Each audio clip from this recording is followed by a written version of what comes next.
Quelle est la meilleure façon de gérer ses dépenses personnelles? Tu sais, chaque mois, on a un budget, que ça soit un salaire, que ça soit, quel que soit le revenu et comment faire pour que on puisse tous les mois arriver à financer ce qui est important pour nous? La situation depuis quelques années, voire même depuis une décennie ou 2, enfin je veux dire depuis les crises des fins du siècle dernier, on se rend compte que, contrairement aux générations, qui sont, arrivées après-guerre, quand il y a eu les 30 glorieuses, là je parle de la France, aujourd'hui les salaires, ils augmentent pas énormément. Donc c'est pas évident avec des salaires qui augmentent peu alors que le niveau de vie, lui, continue à augmenter, d'arriver à être confortable financièrement. Il y a aussi un autre point qui a changé par rapport aux années d'après-guerre, hein, par rapport aux 30 glorieuses, c'est que l'ascenseur social, on va dire au mieux, il est au ralenti. On se rend compte que moi, contrairement, mes parents, enfin mon père était issu d'une famille modeste, d'employés de bureau à Paris, et puis il a réussi, en fin de carrière, enfin même en milieu de carrière, à être directeur des ressources humaines dans un gros groupe pétrolier qui était le plus grand groupe pétrolier mondial de l'époque. Et il avait fait un gap énorme entre ce qu'il avait vécu, ce qu'il avait du milieu dont il était issu, et finalement ce qui s'était créé comme niveau de revenu et comme niveau de vie, comme lifestyle. Mais aujourd'hui, c'est quand même beaucoup plus dur d'arriver à utiliser cet ascenseur social si tu pars de vraiment tout en bas. Alors que, je veux dire, c'est normal, on a des rêves et c'est quand même important dans une vie de pouvoir financer des rêves, que ce soit des rêves à court terme, des belles vacances que tu as envie de te payer parce que tu travailles durement. Tu te sacrifies à certains moments et c'est normal quand même d'avoir des belles vacances. Donc c'est important de pouvoir les financer, ces vacances, ou des projets à moyen terme ou à long terme. Je veux dire, à moyen terme, peut-être que tu as envie de te payer un jouet, ce que l'on peut considérer un jouet, quelque chose qui n'est pas essentiel, mais une super belle voiture de collection sportive, ou un bateau, moteur à voile, ou quelle que soit ta passion. C'est des choses qui peuvent coûter assez cher. Mais comment le financer, tout ça, dans la situation actuelle? Ou n'en parlons pas des projets à long terme, d'investissement pour ta résidence principale, ta résidence secondaire. Pourquoi pas, si ça t'intéresse vraiment, d'investir dans l'immobilier pour, en fait, pour préparer ta retraite. Parce que aujourd'hui, on peut se poser la question de savoir quel sera notre niveau de retraite demain par rapport à ce qu'on cotise aujourd'hui, parce qu'en France en particulier, on a un système à ce jour qui est 100% en répartition. Alors il tend à aller vers un peu de la capitalisation, mais si on reste dans ce que l'on a aujourd'hui comme configuration, notre retraite demain, elle sera payée par les salariés de demain. Voilà. Beaucoup de chômage, de plus en plus de retraités. On est avec une situation où c'est important à un moment de pouvoir, par soi-même, aussi prendre les devants pour investir dans l'immobilier, pour investir dans la bourse, pourquoi pas avoir un projet entrepreneurial, bref, de financer quelque chose qui nous permettra plus tard d'avoir une retraite beaucoup plus confortable que ce que l'on peut anticiper aujourd'hui avec la retraite, entre guillemets, d'État. Alors, bon, ok, la situation, voilà, elle est ce qu'elle est. Maintenant, c'est qu'est-ce que nous, individus, en fonction d'un environnement, quelles décisions on peut prendre, quelles actions on peut poser pour pouvoir arriver à nos objectifs. Voilà, on a une situation de départ, on a un objectif de fin, et au milieu, il faut qu'on décide une route. Alors on peut se tromper, hein, mais en tout cas, on a le choix de différentes routes, et à un moment, il faut prendre une route et passer à l'action. Bon. Alors une possibilité, c'est de travailler beaucoup plus. De travailler beaucoup plus en heures, de travailler, d'avoir éventuellement un second job, d'aller chercher cette promotion. Bref, voilà, d'augmenter le niveau de revenus, d'avoir un projet, un side project, un projet entrepreneurial à côté de son salariat, de son activité salariée. Alors là, la problématique qui peut arriver, ce qu'il faut être conscient, et c'est important de gagner plus, hein, je ne vais pas te dire qu'il ne faut pas faire ça, mais je te mets une alerte, c'est que en gagnant plus, si on ne fait pas attention, on va dépenser plus. Je te prends un exemple. Imagine que quelqu'un, il passe d'un studio à un appartement de 2 pièces. Il va, voilà, parce qu'il a gagné plus, et donc il se dit, bon, moi le studio c'est bien quand j'étais étudiant, maintenant je veux mon 2 pièces. Je veux pouvoir recevoir des amis, je veux plus de place, etc. Donc qu'est-ce qu'il va faire?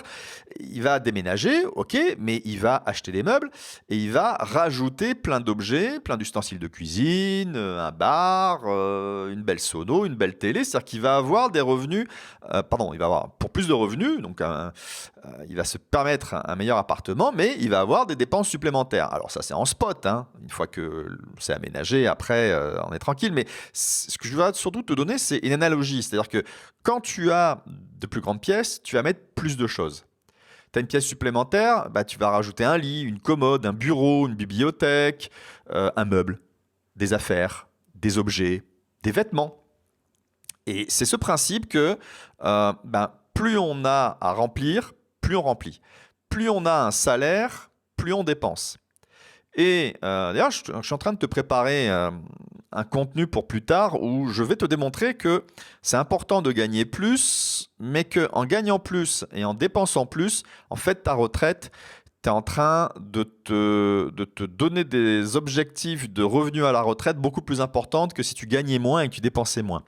Ce que je te conseille d'ailleurs pour ça, c'est de penser à t'abonner pour voir ce genre de contenu parce que ça va être choquant.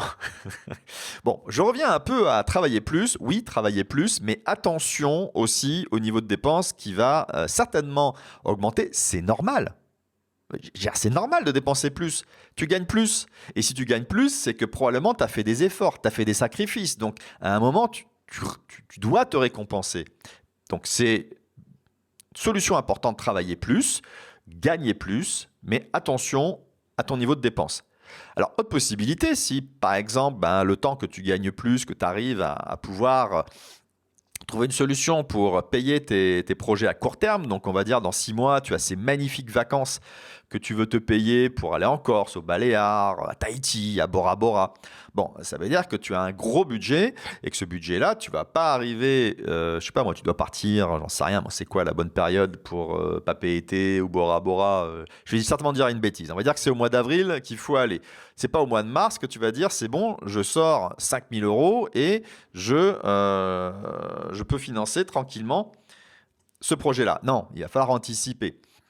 Donc ça veut dire que ben souvent, le réflexe que l'on a, c'est au pétard. Dans 3 mois, j'ai promis aux copains, j'ai promis à mon chéri, à ma chérie, ben, qu'on allait partir là-bas. Il faut que je me serre la ceinture ben, pendant 3 mois, pendant 6 mois. Et là, il va falloir que je tire et que je me sacrifie.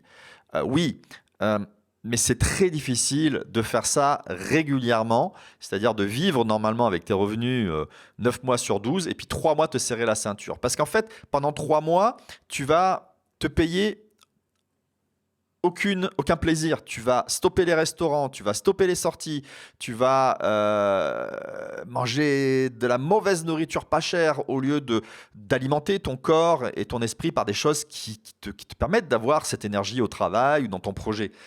Et finalement, pour pouvoir te payer un plaisir dans quelques mois, tu vas te sacrifier à court terme. Et ça, ton cerveau, il te le fera payer à un moment ou à un autre. Il va te faire craquer. Il va te faire craquer sur, tu vas aller à un moment faire tes courses et puis tu vas craquer sur un appareil électroménager, tu vas craquer sur une paire de chaussures, sur un foulard, sur un beau manteau, j'en sais rien. C'est qu'à un moment, tu vas décompenser. Tu vas craquer. Donc, oui, c'est important à un moment de faire des efforts, mais pas nécessairement de sacrifice. Des efforts et sacrifices. Sacrifice, c'est vraiment cette notion de ouais, je ne fais plus rien. Effort, c'est je fais attention. On en parlera un peu plus tard. Et le problème que l'on a, c'est si on ne fait pas attention, on se laisse dériver. C'est-à-dire que on a nos revenus et puis on dérive, on dérive en façon de parler, c'est-à-dire que voilà, on est bercé par le flot de tous les jours du quotidien, et puis vers la fin du mois, on regarde ce qui nous reste, et puis là, on se dit ah ouais non là, ça va pas le faire. Si je fais rien, je vais être à découvert, ou si je fais rien, mes vacances, je vais pas pouvoir les financer, donc dans 3 mois, je serai à découvert parce que malgré tout, je vais me payer ce voyage à Bora Bora, mais c'est le banquier qui va faire la gueule. Donc, ouais, mais qu'est-ce qui se passe, c'est qu'en fait on se laisse dériver. C'est-à-dire qu'on ne se donne pas un cap précis. À partir du moment où on se dit, ce qui est important pour moi, c'est de financer ses vacances. Ce qui est important pour moi, c'est de financer ce projet d'investissement. Ce qui est important pour moi, c'est de créer cette activité, cette société, et j'ai donc besoin de fonds. Et ça passe avant tout. Tout ce qui est important pour moi passe avant le reste. Et ça veut dire que je mets au début du mois les dépenses qui sont les plus importantes pour moi. Je mets de côté ce qui est le plus important pour moi. Ça, c'est la grande idée.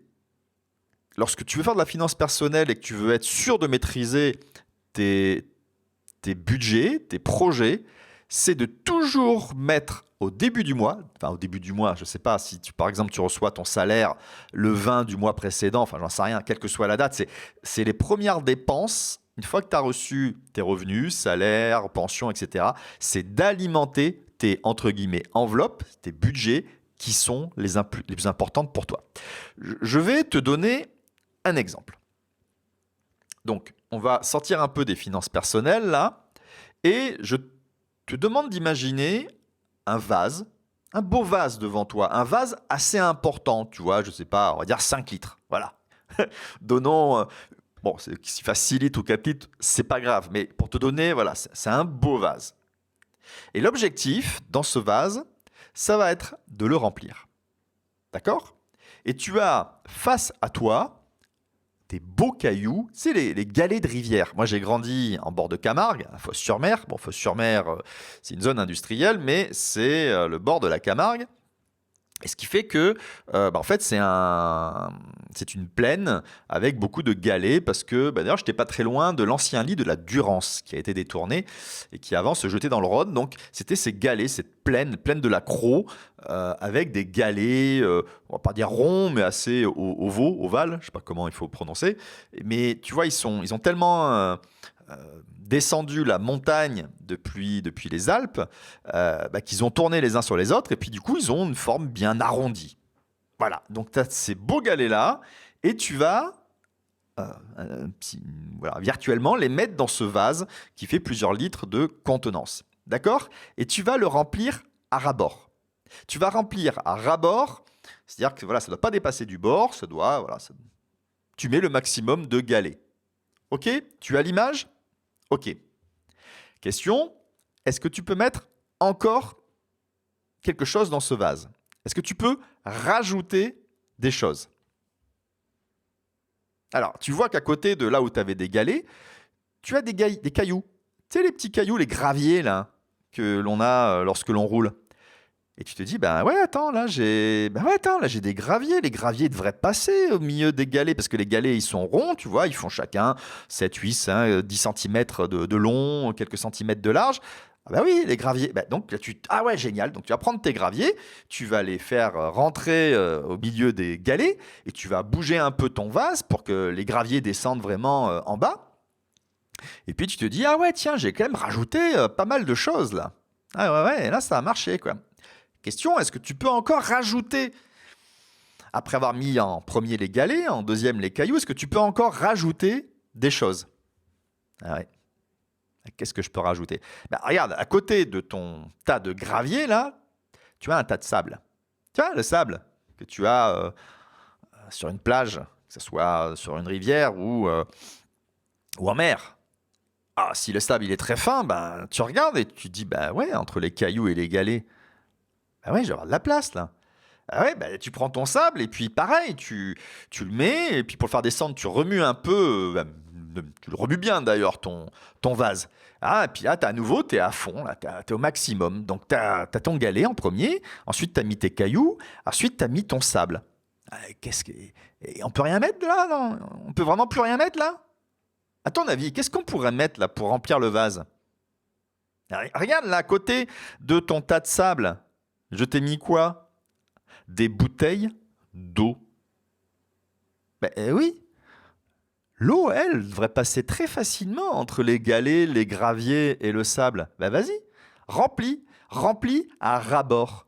Et finalement, ce parallèle entre tes finances personnelles, d'ailleurs ça marche très bien aussi pour la gestion de tes objectifs et de tes actions. Tu vois, les gros galets, c'est ce qui est le plus important pour toi. En finances personnelles, ce sont tes 2, 3, 4 projets les plus importants. Financer, par exemple, pour moi, si je te donne un exemple, c'était à une époque, il y a une dizaine d'années, je finançais chaque année plusieurs stages de voile. D'accord? Dès que je recevais mon salaire du groupe Airbus, premier virement que je faisais, c'était je mettais 10% de mon salaire vers un compte particulier, spécifique que j'avais créé et qui, pendant, grosso modo en moyenne 6 mois, j'envoyais 10% de mon salaire et puis 6 mois après, je pouvais acheter, réserver mon stage de voile. Je faisais à peu près 2 stages de voile, à peu près 3 semaines de voile comme ça, dans des écoles de voile par an. Là, c'est pareil. Tu vas commencer par ce qui est le plus important pour toi, par tes gros galets.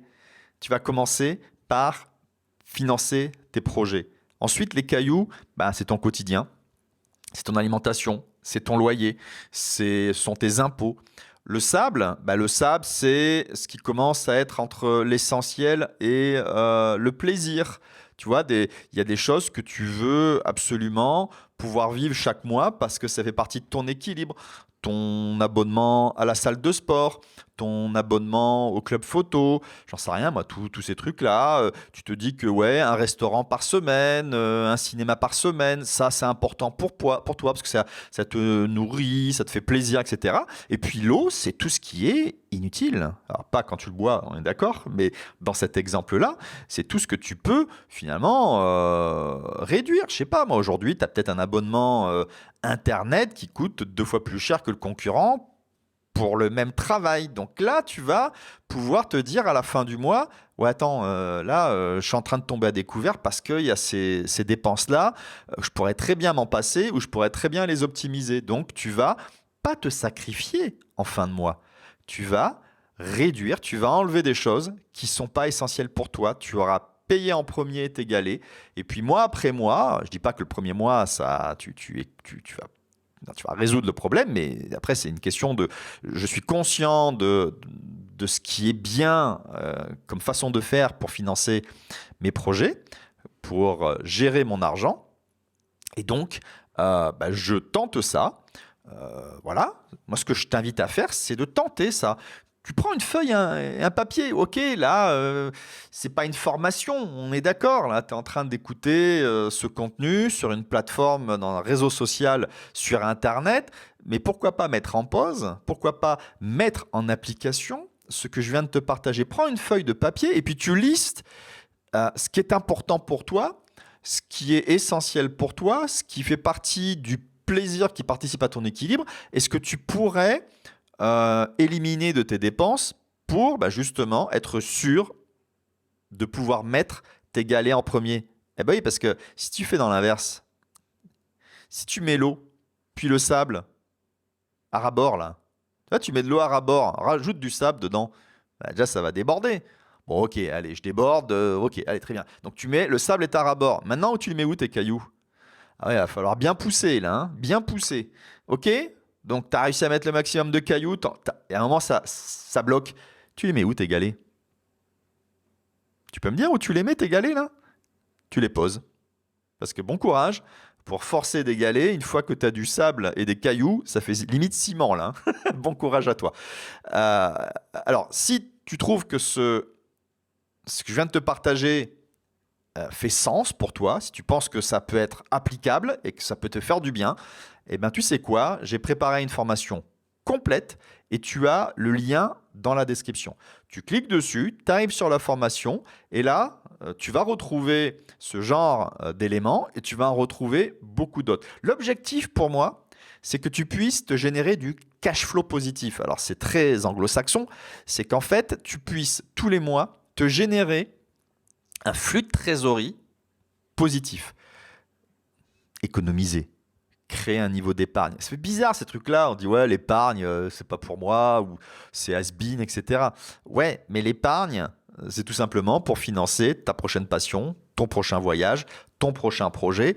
Donc je te propose quelque chose de global pour pouvoir du coup faire le travail de compréhension de comment tu dépenses ton argent, de prendre des décisions, d'aller beaucoup plus loin que ce que l'on vient de voir aujourd'hui. Et puis surtout, c'est d'automatiser parce qu'on se rend compte que c'est très désagréable tous les mois de devoir faire ses comptes pour savoir exactement où on en est. Quand tout à l'heure je te parlais, vers